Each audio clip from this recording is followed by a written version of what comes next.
peninggalan Belanda. Itu salah satu bukti nyata bahwa di Depok ini memang dulu tempat banyak para penjajah Belanda.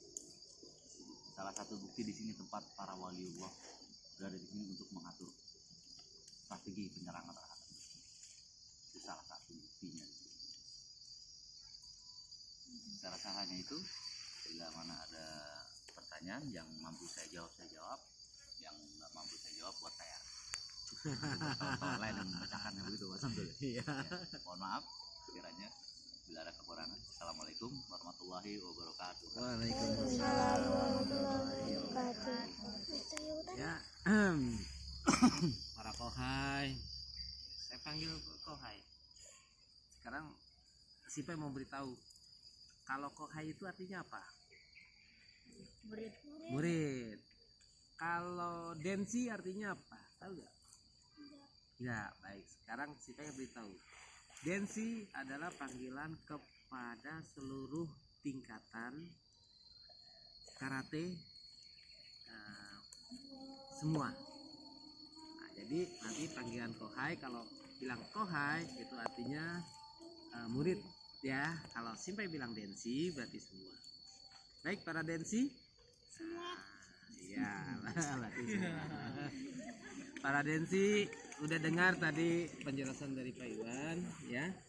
Semoga aja apa yang kita harapkan ya untuk situs Jati Jajar masuk dalam situs sejarah yang dari itu ya budaya ya. Ya semoga ya. Nah, kita sudah dibuka untuk pertanyaan ya. Jadi para densi yang ingin bertanya ke Pak Iwan tentang sejarah, mungkin ada yang terlewat di pikiran apa? Mau tanya tapi mau tahu tapi saatnya ini ya untuk bertanya gitu ya. Baik, silakan dari siapa dulu? Tunjuk tangan yang mau tanya tentang sejarah. Yang susah nanyanya. Jangan susah-susah. Apa Abid? Oh Abid. Misteri. Oh, nanti. Coba. Yang sejarah dulu. Dilihat dulu. Udah mandi belum? Misteri tentang hutan. Nah, misteri tentang hutan ini ya. Sekarang ditanya dulu.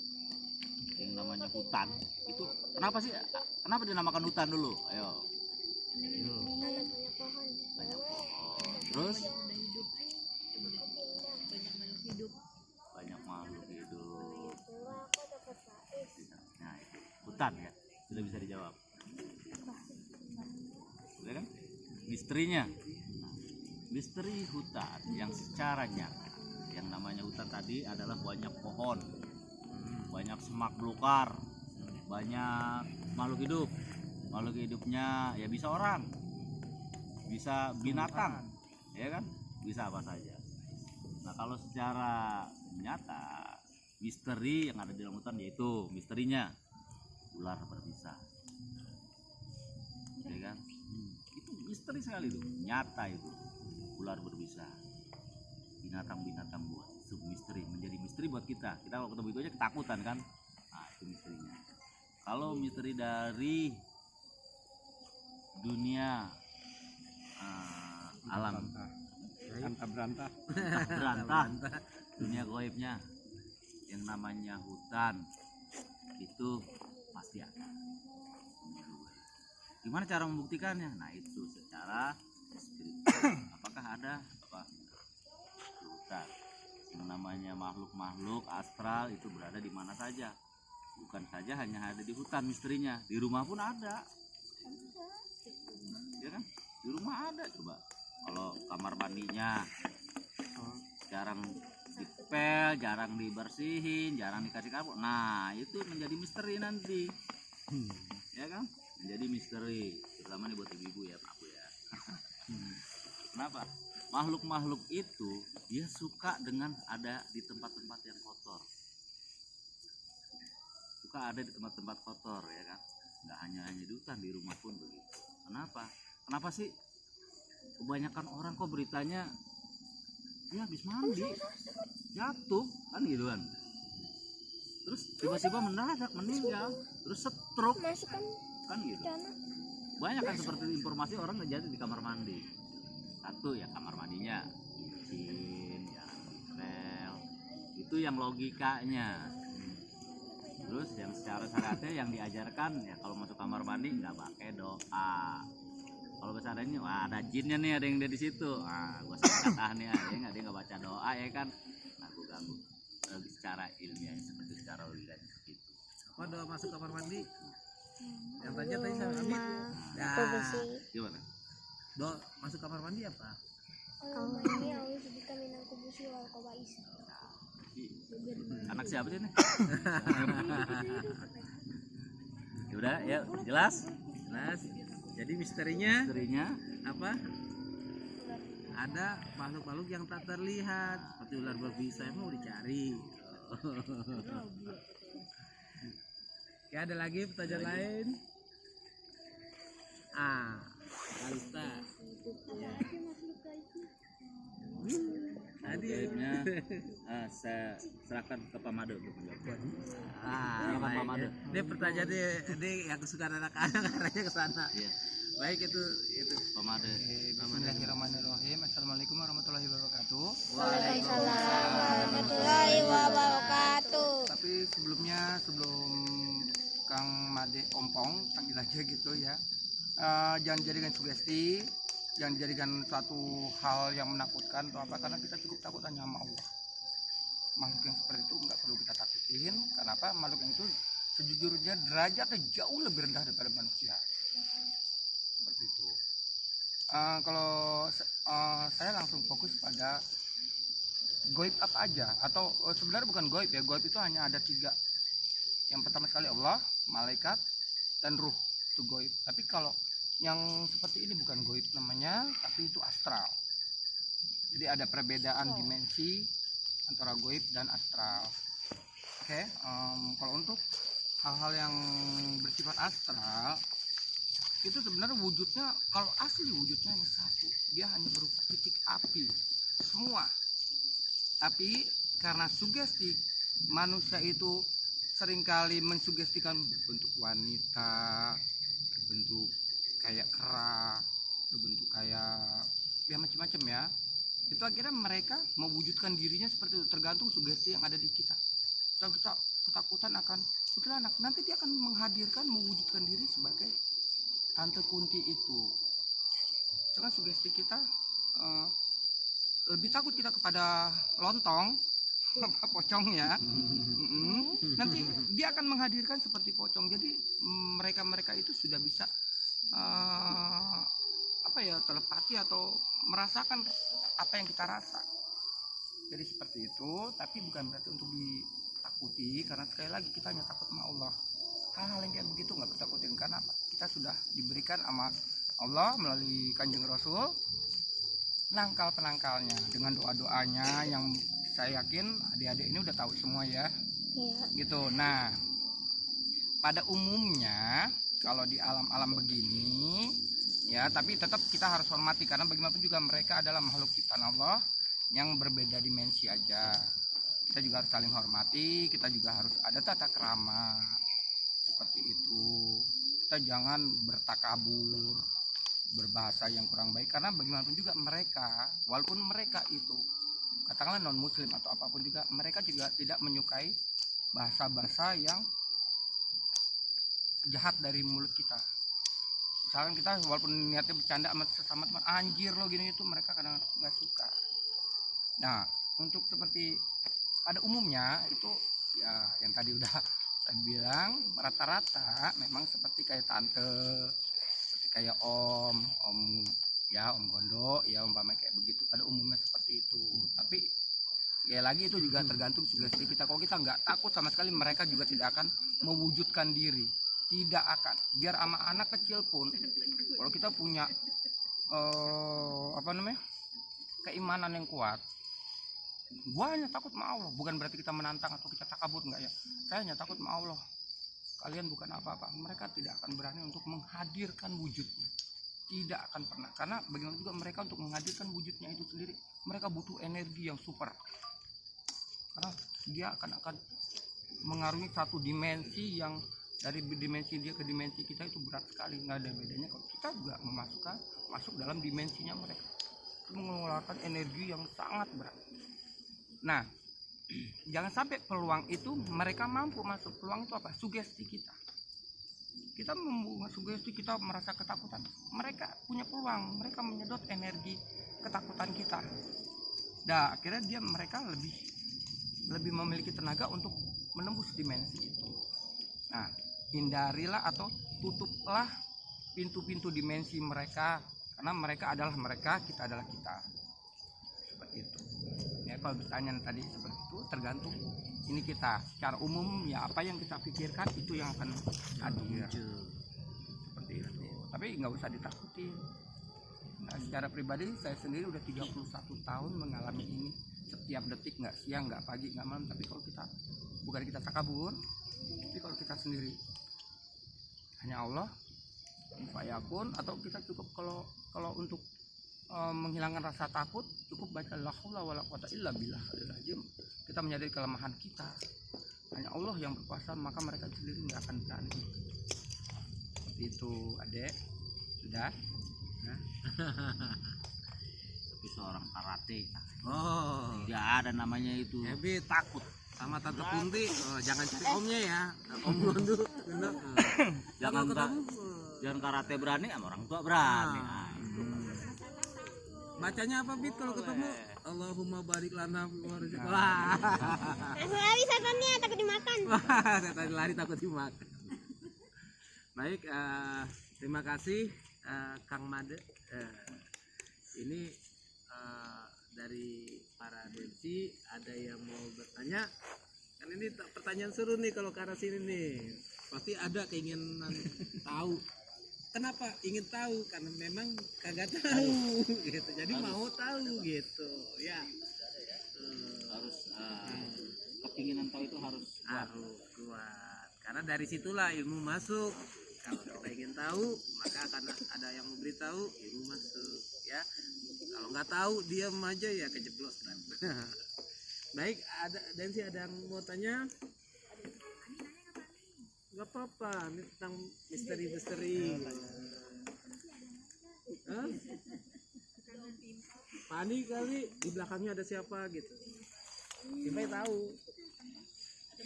Ada Mama Dewi. Ayo yang bertanya.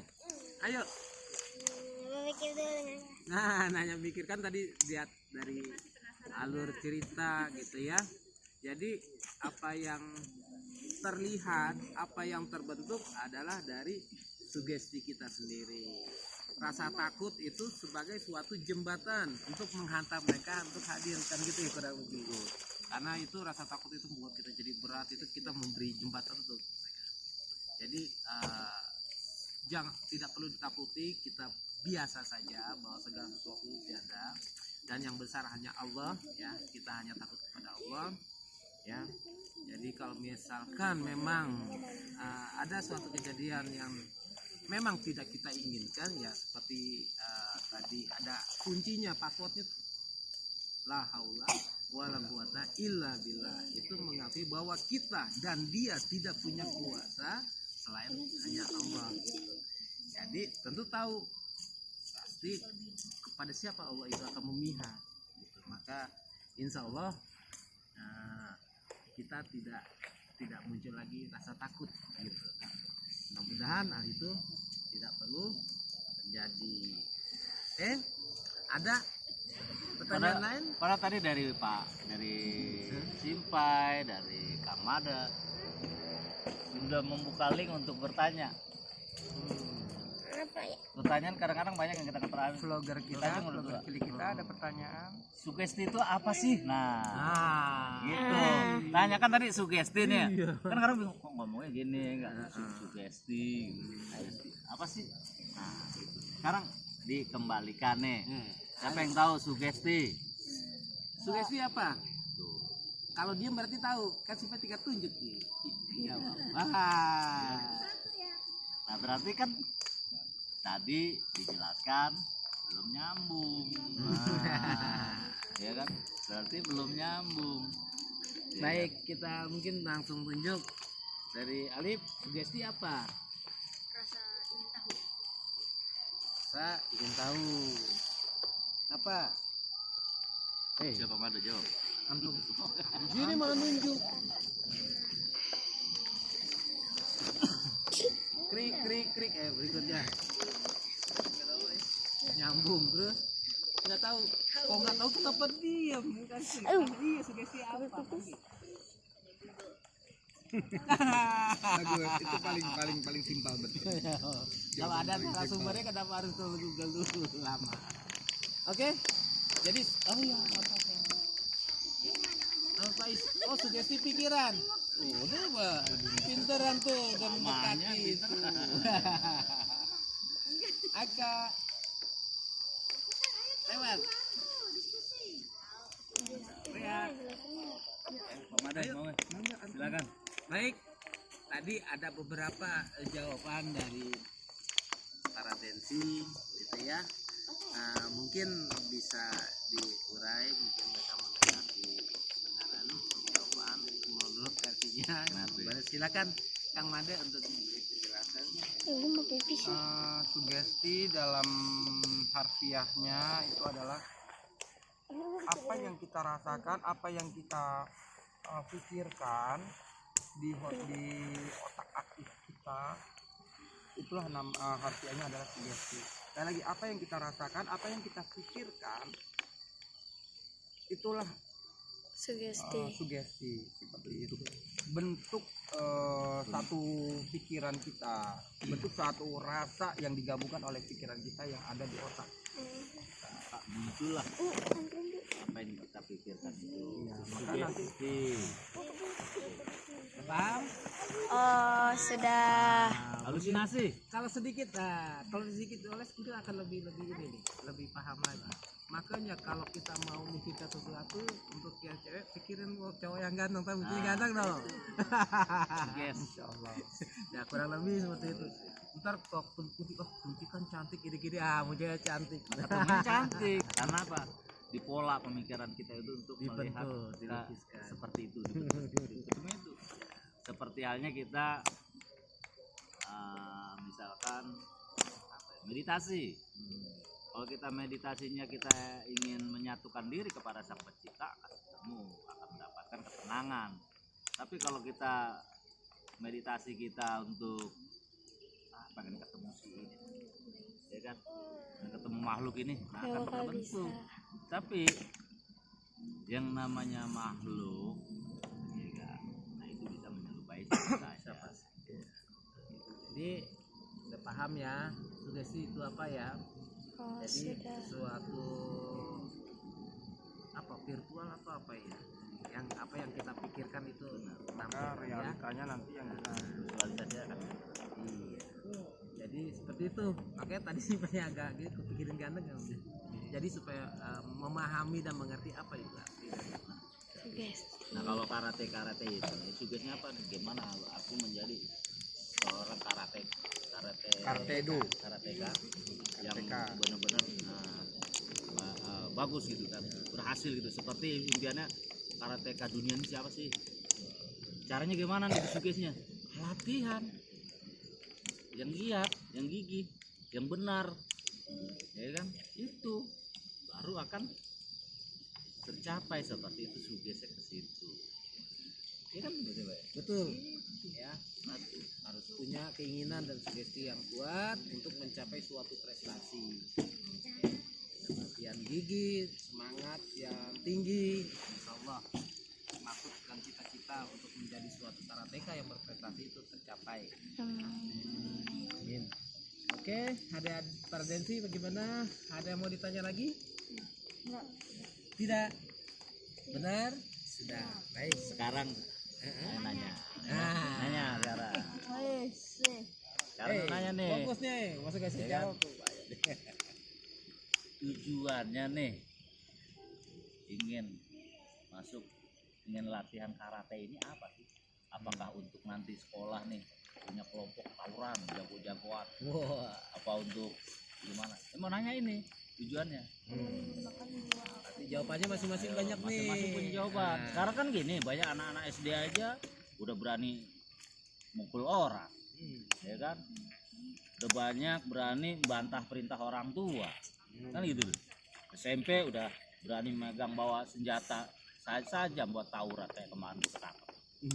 Terus SMA apalagi. Nah, apakah mempersiapkan diri nih? Ini nanya nih Bapak nih. Mempersiapkan diri latihan karate untuk itu atau apa gitu? Nanya. Oke, kita kasih Pertanyaan kesempatan nih. sederhana tapi susah. Satu-satu, Ayo. ya. Satu-satu jawabannya ya. Apa yang seperti disampaikan Dulu saya kan nih katanya. dipanggil orang tua mau ke warung dicuki. Oke, Alif, maksud dan tujuan masuk karate kita mau apa nih? Alif nih secara personal. Untuk perlindungan diri. Perlindungan diri, Untuk menjaga diri. untuk menjaga diri. Menjaga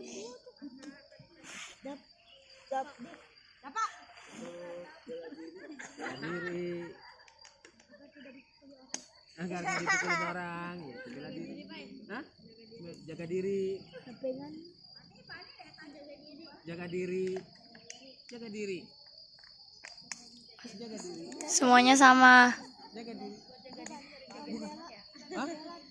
Bela diri Dari kejahatan orang lain. dari kejahatan orang lain. Maris, bela diri, bela diri, Bela diri. bela diri. Aku biar bisa bela diri. Abid, Saya bisa lagi untuk menggunakan jiwa dan nafas manusia. untuk menyempurnakan jiwa dan hak manusia. Betul di janji gue kasih ada. Nah, untuk jaga diri, nanti kalau udah gede jaga orang ya. Jaga mama papanya. Jaga mama papanya. Jaga cewek. Waduh. Ada yang jaga rumah jadi centeng. Centeng jangan. Nah, sebenarnya sih kalian sih setiap latihan kan ada ya itu ada apa? Sumpah, Karate, ada janji. janji Gokasi. Di dalam butir itu ada gitu ya. Yang keseluruhan. Baik, mungkin itu Pak Iwan tuh jawabannya tuh banyak kan bela diri dan jaga diri dan bela diri. Bela diri dari siapa? Di sentilan orang tua. Bela diri kalau misalkan disuruh ngambil arek ditangkis pas. Aja emang. Nah, kan bela diri itu. Iya. Itu jawaban yang umum ya.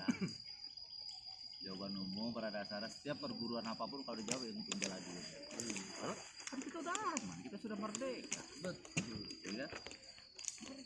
Udah nggak ada, pada dasarnya kalau kita berbaik dimanapun saja, adabnya kita pakai, kita akan aman, nyaman. Nah, terus kalau kita ini sudah memakai seragam karate, udah punya sabuk, tadinya jalan biasa apakah terus harus jalan karate nih? Nah, kan gitu. Ya kan? Intinya yang namanya orang ingin belajar itu belajar bela diri, pasti itu akan ada gemblengan, bukan dalam bentuk gemblengan fisik,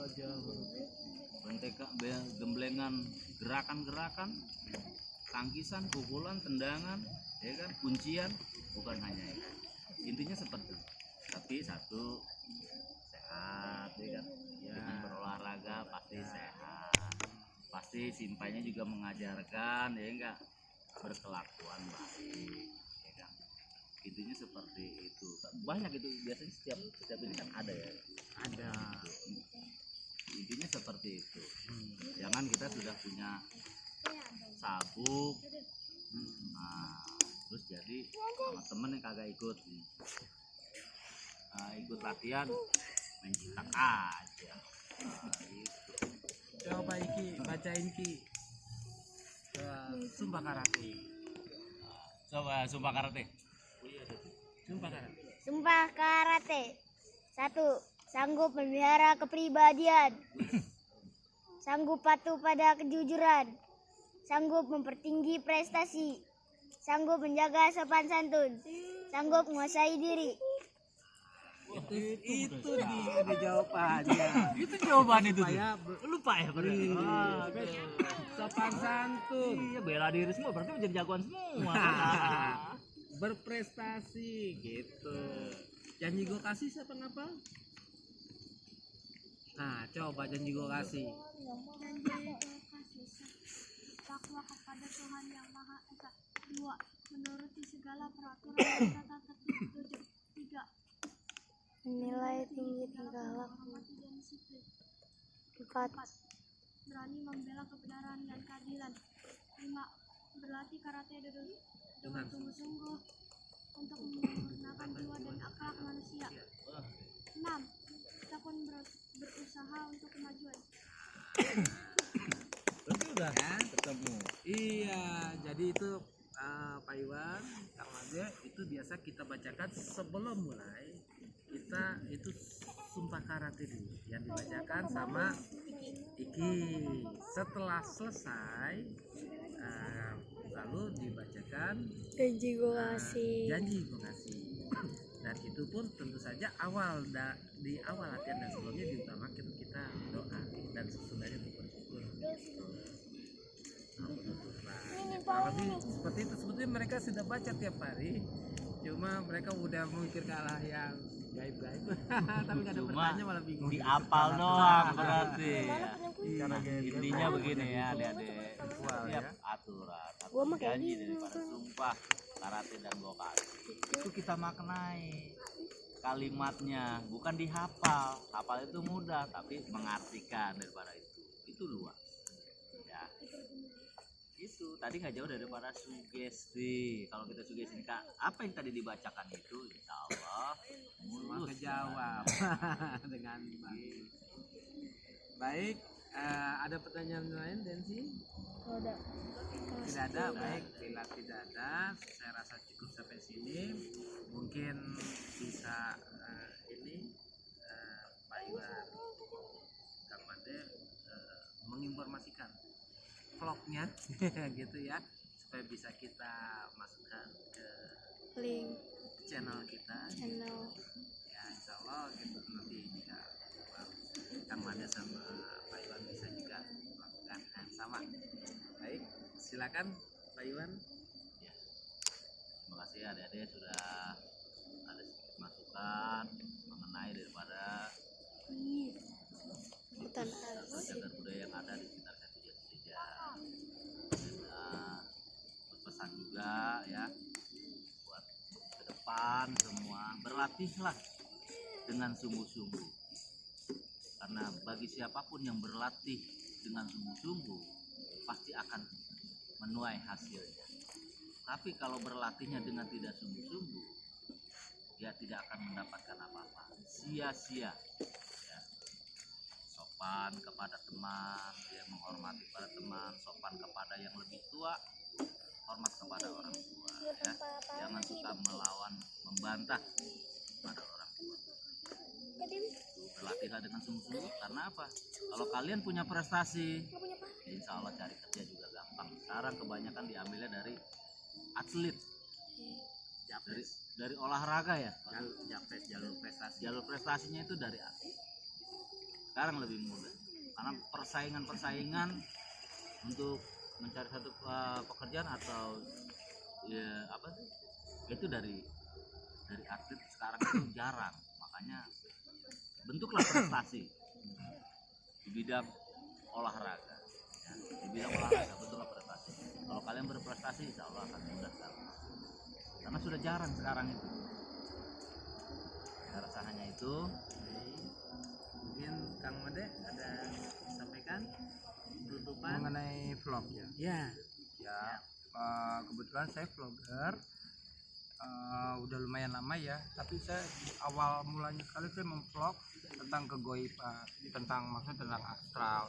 Tapi saya pikir itu enggak, kita pas saya sadar itu kayaknya enggak bermanfaat. Kenapa? Bagaimanapun saya sudah mengganggu habitat mereka, saya sudah membuat mereka itu tidak nyaman.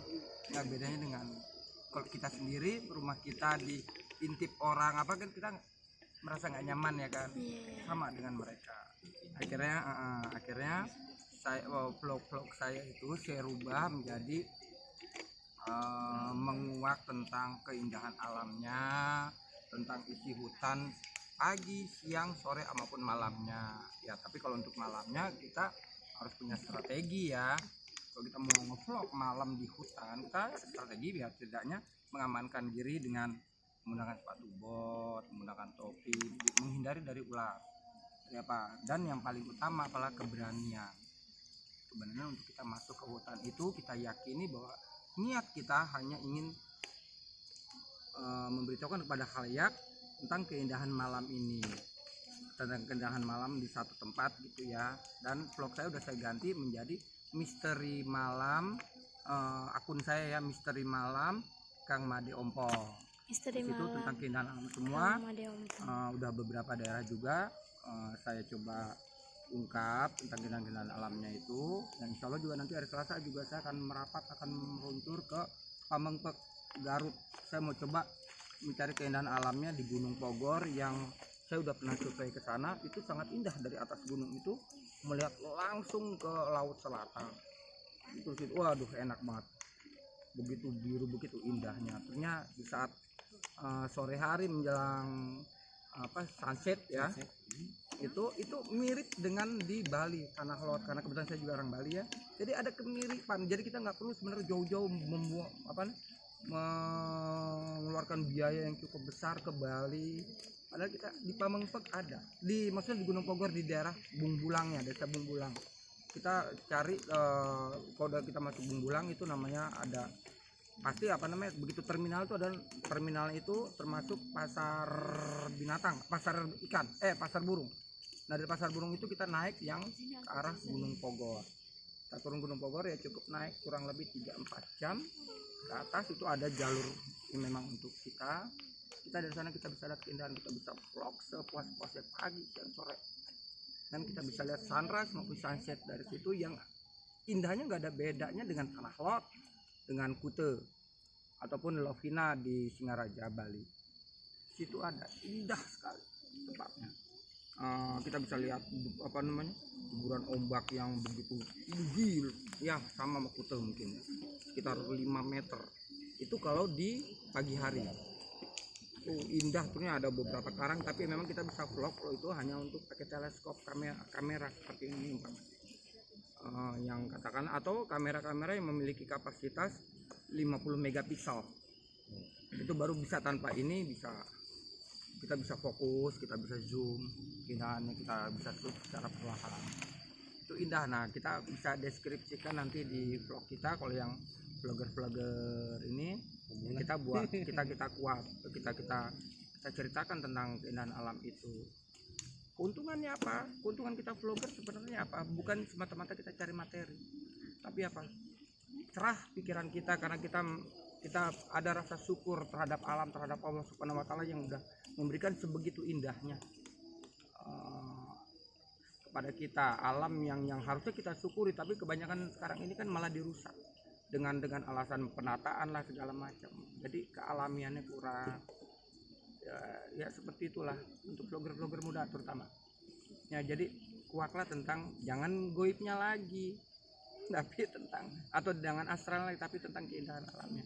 Kita cari sesi-sesi yang pas, misalkan kayak di Gunung Pogor itu kita cari sesinya umpamanya yang saya buka bocoran ya, walaupun saya belum sana, tapi saya karena udah pernah survei, sesi yang paling indah untuk sunrise itu di 5:30 ya. Kalau di cuaca terang benderang ini 5:30 itu sesinya indah. Pada saat ada indah sekali deh, saya udah nggak bisa membayangkan seperti keindahan matahari itu terbit, warna kayak ada pelangi. Itu sesi sekitar 6 pagi. Kalau sesi untuk sunsetnya itu sekitar antara jam 5:30, antara jam 5:15 5:30 itu begitu indah.